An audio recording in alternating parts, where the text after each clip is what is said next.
DNA replication. While proposing the double helical structure for DNA, Watson and Crick had immediately proposed a scheme for replication of DNA. The original quote from their statement, that is, it has not escaped our notice that the specific pairing we have postulated immediately suggests a possible copying mechanism for the genetic material. Now, this scheme suggested that the two strands would separate and act as a template for the synthesis of new complementary strand. So, as a result, after the completion of the replication, each DNA molecule would have one parental and one newly synthesized strand. And this scheme was termed as semi-conservative DNA replication. As you can observe in this figure, above it is parental, below two strands are there, in which one it is parental and second it is newly synthesized strand. And this semi-conservative DNA replication, it is proved by Matthew Meselson and Franklin Stell in 1958. For that, it is Meselson and Franklin Stell's experiment. So it is now proven that DNA replicates semi-conservatively. It was shown first in the E. coli and subsequently in higher organisms such as plant and human cells. They performed the experiment. They grew E. coli in a medium that contained N15 type of nitrogen, that is NH4Cl medium, as the only nitrogen source for many generations. The result was that N15 type of nitrogen was incorporated into newly synthesized DNA, and this heavy DNA molecule could be distinguished from the normal DNA by centrifugation in a cesium chloride, that is ClCl density gradient.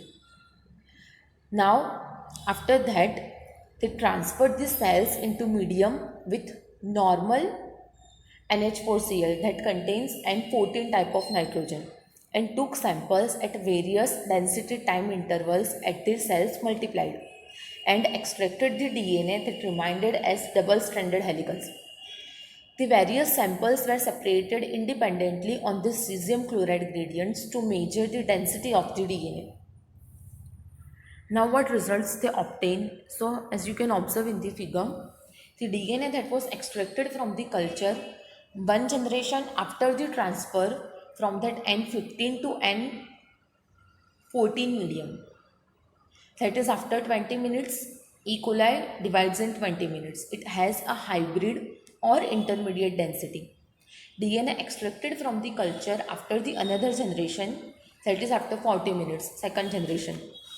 You can observe in the figure second generation, that was composed of equal amount of the hybrid DNA and of light DNA. You can observe light DNA and hybrid DNA.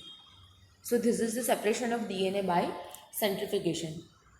Now, very similar experiment that involving use of radioactive thymidine to detect distribution of newly synthesized DNA in the chromosomes was performed on faba beans by Tyler and colleagues in 1958. The experiments proved that the DNA in chromosomes also replicates semi-conservatively. You can observe in this figure the distribution of newly synthesized DNA in the chromosomes.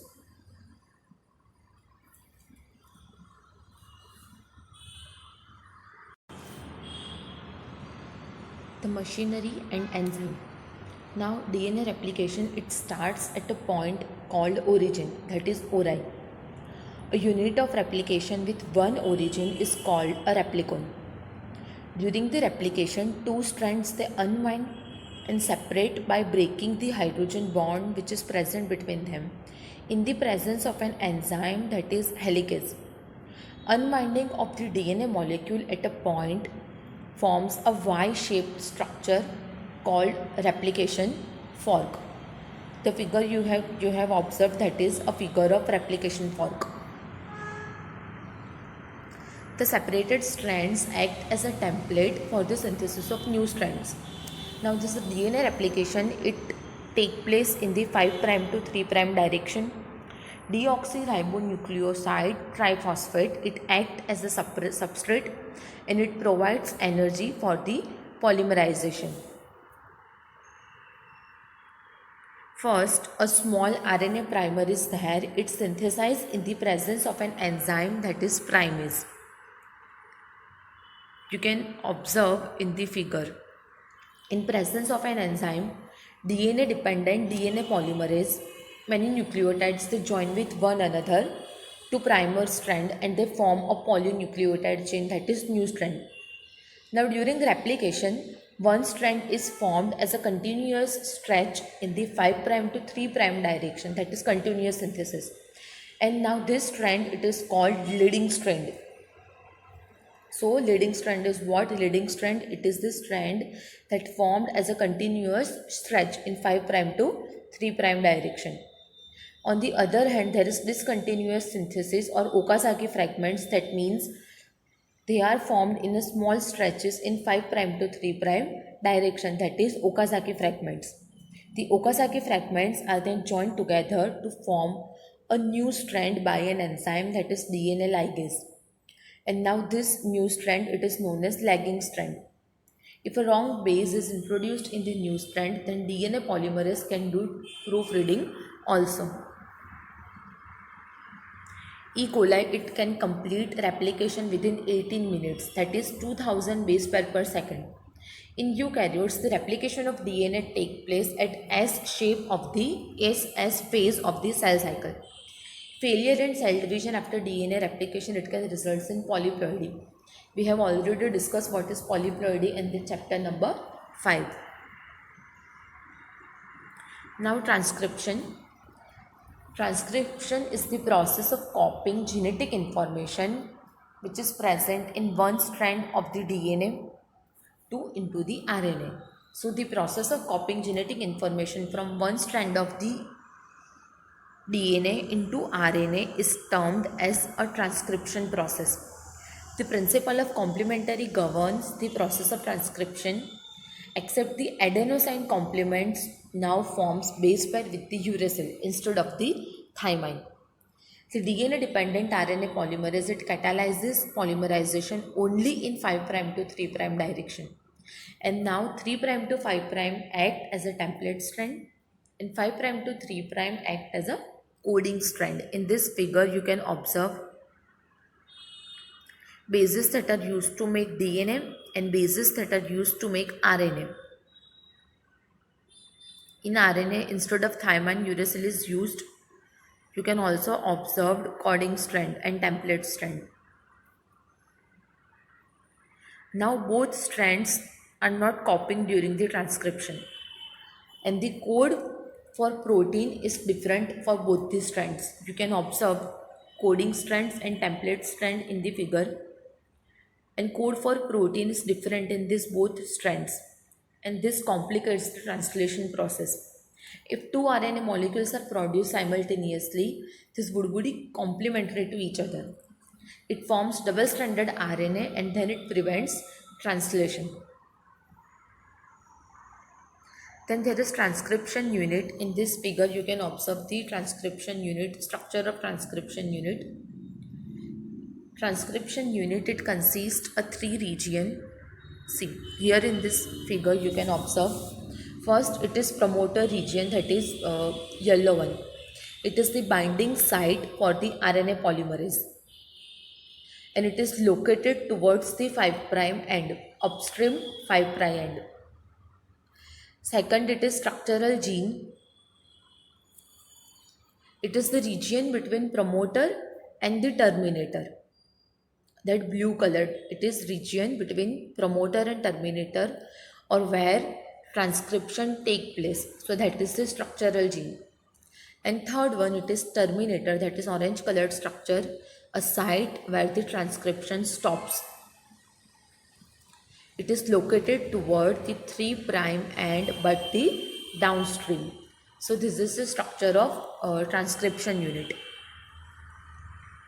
Now transcription unit and the gene. Now we all know that the gene is a functional unit of inheritance. It is the DNA sequence coding for an RNA. Cistron is there. Cistron is a segment of DNA that is coding for a polypeptide during protein synthesis. And it is the largest element of the gene, that is cistron. Now there are two types of structural genes in a transcriptional unit. See, as you can observe in this figure, there are two types of structural gene in a transcriptional unit, that is monocystronic structural gene and polycystronic structural genes. In the first, you can observe that is eukaryotic mRNA. Monocystronic structural genes, it is also known as splitting genes. It is seen in the eukaryotes. In eukaryotes, they have interrupted coding sequences, that is exons or expressed sequences. You can observe exons.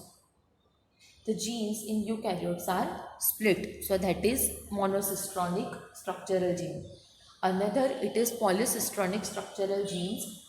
It is seen in prokaryotes. Here there are no split genes.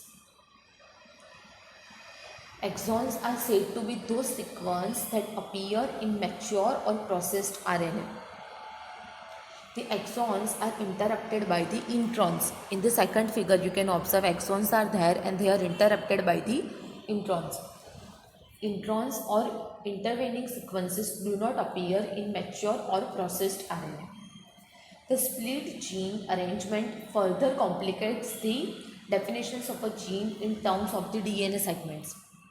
Inheritance of a character is also affected by this promoter and regulatory sequences of the structural gene.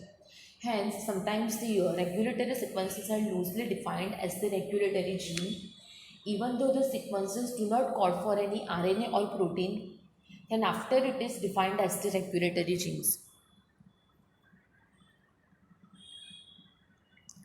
Then there are process of transcription.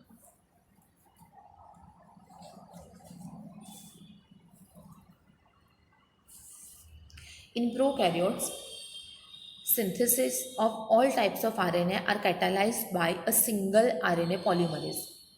Now this transcription, it has three steps, that is initiation, elongation and termination.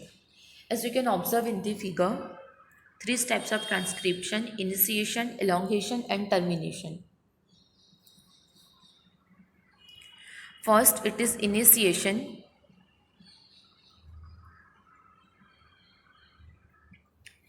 RNA polymerase is there. It builds at the promoter site of the DNA. You can observe in the figure, RNA polymerase, it is built at the promoter site of the DNA. This causes the local unbinding of this DNA double helix structure. An initiation factor present in RNA polymerase, it initiates the RNA synthesis.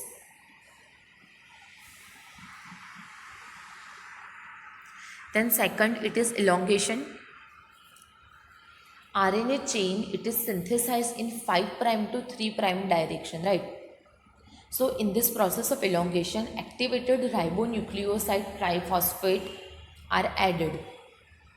And this is complementary to the base sequence in the DNA template. You can observe the elongation.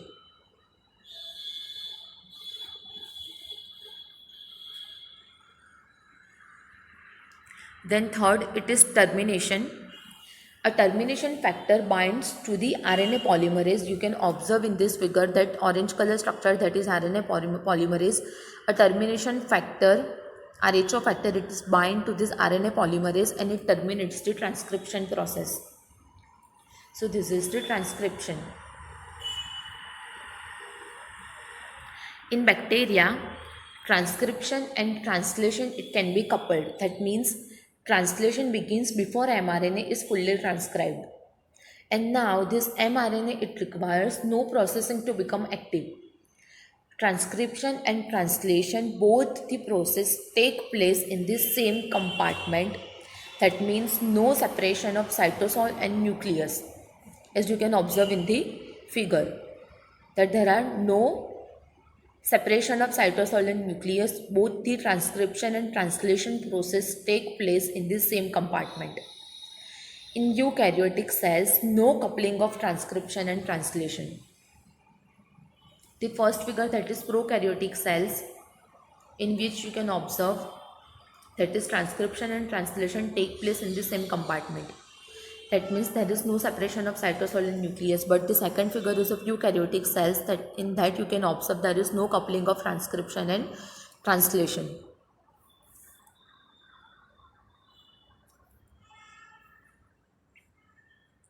In eukaryotes, there are two additional complexities. There are three RNA polymerases, hnRNA, that is primary transcripts. It contains exons. First, you can observe primary transcript, that is pre-mRNA. You can observe that it contains exons and introns, but they are non-functional. Hence, introns must be removed because it is non-functional. So, introns, they are excised and exons spliced together, and we can obtain mRNA. Three RNA polymerases in eukaryotes. First, it is RNA polymerase 1. It transcribes the rRNA, that is 28S, 18S and 5.8S. Then second figure, it is RNA polymerase 2. It transcribes the heterogeneous nuclear RNA, that is hnRNA. It is the precursor of that mRNA. And third figure is of RNA polymerase 3. It transcribes the tRNA, then 5S rRNA and snRNA. snRNA, that is small nuclear RNA. It is known as snRNA.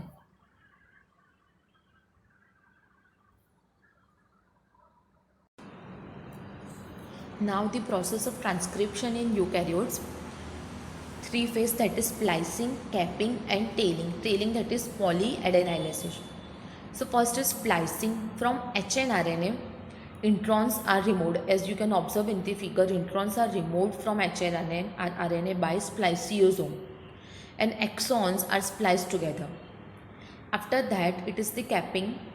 In that, a nucleotide methyl guanosine triphosphate is added to 5' end of hnRNA. First, hnRNA, from hnRNA, introns are removed and exons are spliced together. After that, nucleotide methyl guanosine triphosphate is added to the 5' end of hnRNA. Then there is tailing process, that is polyadenylation, in which adenylate residues are added at the 3' end. And now it is the fully processed hnRNA, it is called mRNA. Genetic code. During replication and transcription, a nucleic acid was copied to form another nucleic acid. Hence, these processes are easy to conceptualize on the basis of the complementarity. The process of translation requires transfer of genetic information from a polymer of nucleotide to form a polymer of amino acids. Neither does any complementarity exist between nucleotide and amino acids, nor could any be drawn theoretically. There existed ample evidences, though, to support the notion that changes in nucleic acids, that is genetic material, were responsible for changes in amino acids and proteins, and this led to the proposition of a genetic code that could direct the sequence of amino acids during synthesis of proteins. If determining the biochemical nature of genetic material and the structure of DNA was very exciting, the proposition and deciphering of the genetic code were most challenging. In a very true sense, it required involvement of scientists from several disciplines like physicist, organic chemist, biochemist, geneticist. It was George Gamow, it is a physicist, who argued that since there are only 4 bases and if they have to code for 20 amino acids, the code should constitute a combination of bases. He suggested that in order to code for all the 20 amino acids, the code should be made up of 3 nucleotides. This was very bold proposition because a permutation combination of 4:3 would generate 64 codons, generating many more codons than required. Providing proof that the codon was a triplet was a more daunting task. The chemical method that is developed by Hargobind Khurana was instrumental in synthesizing RNA molecule with defined combination of bases, that is homopolymers and copopolymers. Marshall Nineberg's a cell-free system for protein synthesis finally helped to code to be deciphered. Severo-Ochoa enzyme, that is polynucleotide phosphorylase, was also helpful in polymerizing RNA with defined sequences in a template-independent manner. Finally, a checkerboard for genetic code was proposed, which you can observe in the figure. As you can observe, there are three bases. It code for one amino acids. Now, different salient features for the genetic code. The codon, it is triplet, that means 3-letter code. 61 codons, it codes for amino acids. And 3 codons are there, that is UAA, UAG and UGA. They do not code for any amino acids, but they act as a stop codons, that means termination codons or nonsense codons. AUG, it has dual functions. It is code for methionine and it is act as an initiator codon. In eukaryotes, methionine is the first amino acid and formyl methionine for the prokaryotes. Now, some amino acids are there which are coded by more than one codon. And such codons, they are called degenerate codons. Now, some amino acids are there which are coded by more than one codon except AUG for methionine and UGG for tryptophan. No punctuation between the adjacent codons are there. Codon is read in mRNA, it is contiguous fashion. Genetic code, it is universal. For example, from bacteria to human, UUU, it is code for phenylalanine, it is same. Some exceptions are also there which are found in mitochondrial codons or in some protozoans. Genetic code, it is non-overlapping, and genetic code, it is unambiguous and specific, that is the codon specific only one amino acids, right? As you can observe in the figure, polypeptide chain is there, start codons and stop codons. Now, mutations and genetic code. So, the relationship between genes and DNA, if we have to understood that, we can best understood by the mutation studies. We already studied about mutation and its effect in chapter number 5. Effect of large deletions and rearrangement in a segment of DNA are easy to comprehend. It may result in loss or gain of a gene and so a function. The effect of point mutation we have already studied in chapter number 5 with the example of sickle cell anemia. That is the change of single base pair in the gene for beta globin chain that results in a change of amino acid residue, that is glutamate to valine, and it is result into a disease condition, that is sickle cell anemia. So, effect of point mutations that inserts or delete a base in structural gene, you can observe in this figure.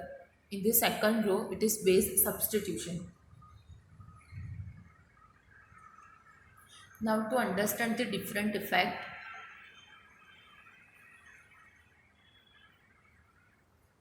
with the help of this figure, we can understand this. Insertion or deletion of one or more two bases, it is changes the reading frame from the point of the insertion or the deletion. It is called frame shift insertion or deletion mutation. Insertion or deletion of three or its multiplies bases either insert or delete one or multiple codons. The reading frame remains unaltered from the point onwards. Hence, one or more multiple amino acids are inserted or deleted. It is proved that the codon is triplet and is read contiguously. See, one sentence is given here, that is the fat cat ate the rat. Consider this sentence as a normal protein. Each word it is present, it represents the amino acids in a protein. Now, if we change that F with the H sentence, or it is protein, it is still readable. But this substitution, it causes the point mutation.